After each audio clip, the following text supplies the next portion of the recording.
इलाज है या नहीं है, क्योंकि इलाज तो अभी तक सर्दी जुकाम का भी नहीं है, सर्दी जुकाम की भी कोई वैक्सीन नहीं है। क्या हम उससे डरते हैं? नहीं डरते हैं। क्यों? क्योंकि ज्यादा लोग नहीं मरते हैं। तो सबसे पहले डेथ रेट कैलकुलेट करते हैं कि एग्जैक्टली कितना है। कितने टेस्ट हुए? 40 लाख टेस्ट हुए, उसमें से 2 लाख लोगों को हुआ, तो नियर अबाउट एवरेज कितनी आई? 5% की। अगर यही हमने 4 करोड़ टेस्ट करे होते तो कितने डिटेक्ट हो गए होते अब तक? 20 लाख हो जाते। 40 करोड़ करे होते तो कितने हो जाते? 2 करोड़ हो जाते।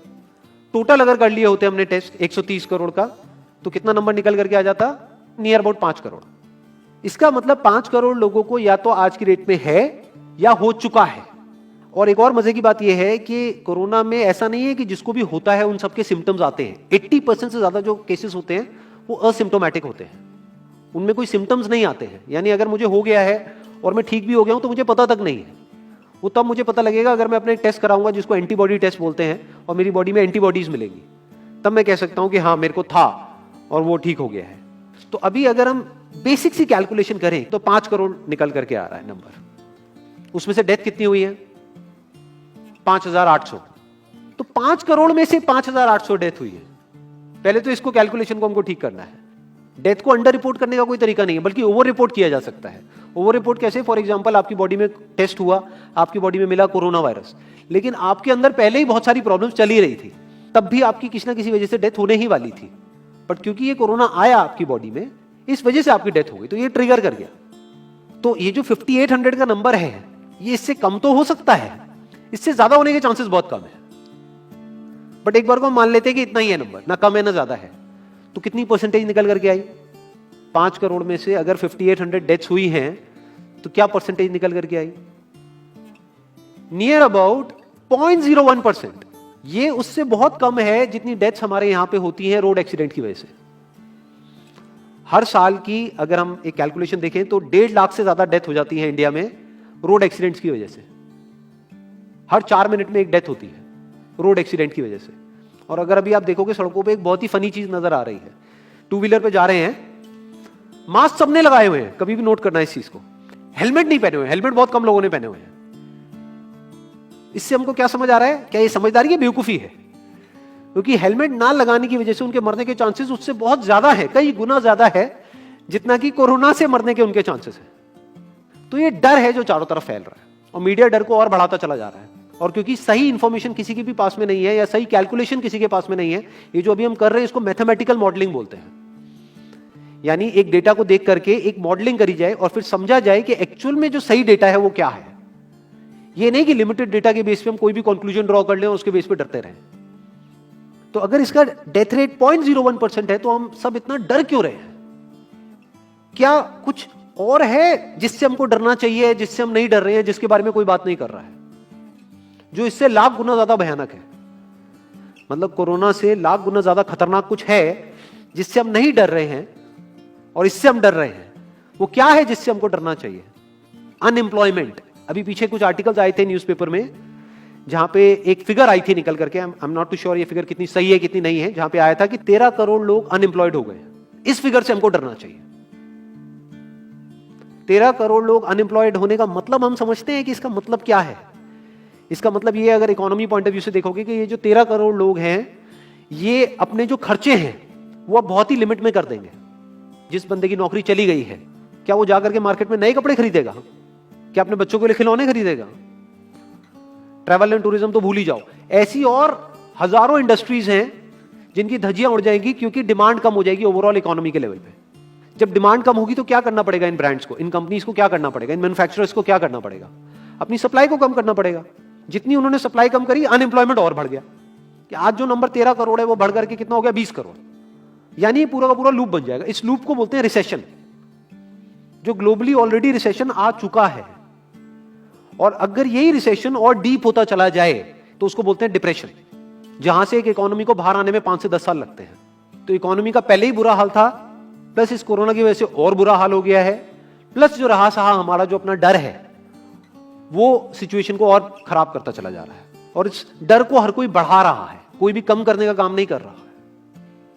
एक्चुअल में अगर आप मेरे स्टैंड पॉइंट से देखोगे तो डरने की कोई जरूरत ही नहीं है, क्योंकि जो डेथ रेट है वो बहुत ही कम है। तो हम डर क्यों रहे हैं? सोचो।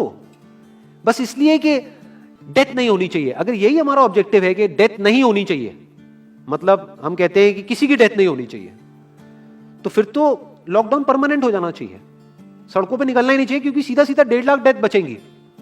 1.5 लाख लोग जो हर साल एक्सीडेंट में मरते हैं, उनको हम बचा सकते हैं ना, उनकी लाइफ बच जाएगी। परमानेंट कर दो लॉकडाउन को। कैसा है आइडिया? ये बिल्कुल ऐसा है जैसे मैंने एक आदमी की एक कहानी सुनी थी, उसके घर में एक चूहा घुस गया, तो उस चूहे को उसने पकड़ने की बड़ी कोशिश करी, लेकिन वो चूहे को नहीं पकड़ पाया। तो एंड में उसने क्या किया, घर पे आग लगा दी, अपने घर में आग लगा दी। उसके बाद भी चूहा तो बच करके निकल गया, घर चला गया, घर जल गया। यही हालत है इसकी, कोरोना की। इस डर को हमको खत्म करना पड़ेगा, तब जाकर के इस प्रॉब्लम का एक्चुअल में सॉल्यूशन निकलेगा, जो रियल प्रॉब्लम है। और रियल प्रॉब्लम कोरोना नहीं है। रियल प्रॉब्लम क्या है? हमारी जो इकोनॉमी है। रियल प्रॉब्लम क्या है? अनएम्प्लॉयमेंट। तो इस वीडियो के थ्रू मैं अपनी एक हम्बल रिकमेंडेशन देना चाहूंगा गवर्नमेंट ऑफ इंडिया को, या जो भी लोग एक पर्टिकुलर पोजीशन पे हैं उन लोगों को, कि हमको टेस्ट करने कम करने हैं, टेस्ट बढ़ाने नहीं है। अभी हम गलती क्या कर रहे हैं? टेस्ट बढ़ाते चले जा रहे हैं, जिसकी वजह से केसेस बढ़ते चले जा रहे हैं, जिसकी वजह से डर बढ़ता चला जा रहा है। गवर्नमेंट क्या एक क्राइटेरिया नहीं बना सकती कि जो क्रिटिकल केसेस है बस उन्हीं का टेस्ट करो, क्योंकि उन्हीं को हॉस्पिटल में एडमिट करने की जरूरत है, तो उन्हीं का टेस्ट होना चाहिए ना। जो वैसे ही ठीक हो रहे हैं, अपने आप ही ठीक हो रहे हैं, जिनको माइनर सिम्टम्स हैं और वो खुद ही ठीक हो रहे हैं, उनका टेस्ट करने की क्या जरूरत है? उससे तो पैनिक और बढ़ेगा। अगर टेस्ट कर भी दिया तो हम करने क्या वाले हैं? उनको क्या हॉस्पिटल में एडमिट करने वाले हैं? नहीं, घर पे क्वारंटाइन करने वाले हैं। अभी जो क्वारंटाइन वाला फंडा है, ये भी जब बेस छोटा होता है तब तो काम करता है, जब करोड़ों में हो जाता है तब काम नहीं करता है। मैं अगर एग्जांपल से समझाने की कोशिश करूं, जो मेरी थॉट प्रोसेस है उसको इमेजिन करो। एक ऐसी सिचुएशन है कि हम एक घर में है और चारों तरफ से बाढ़ आई हुई है, और ये जो घर है हमारा वो ऐसा है, इसको इमेजिन करो, जहां पे हजारों दरवाजे हैं। तो हम क्या करें, इसमें से एक दरवाजे को पकड़ लें और उसी को पक्का करते चले जाएं। ये है क्वारंटीन, और बाकी के हजारों खुले पड़े हैं। एक को हम पक्का करते चले जा रहे हैं, क्योंकि यहां से पानी अंदर नहीं आना चाहिए। इंडिया की पॉपुलेशन क्या है? 130 करोड़। टेस्ट कितने हुए हैं अभी तक? 40 लाख। दिल्ली के कितने हो रहे हैं? 1 लाख। महीने के कितने हुए? 30 लाख। साल के कितने हुए? 3 करोड़ 60 लाख। तो यानी कि अगर हमको सबका टेस्ट करना है तो कितने साल लगेंगे? 36 साल। तो जब हमको दिख रहा है साफ साफ कि हम सबका टेस्ट कर ही नहीं सकते, तो हम टेस्ट क्यों बढ़ाते चले जा रहे हैं?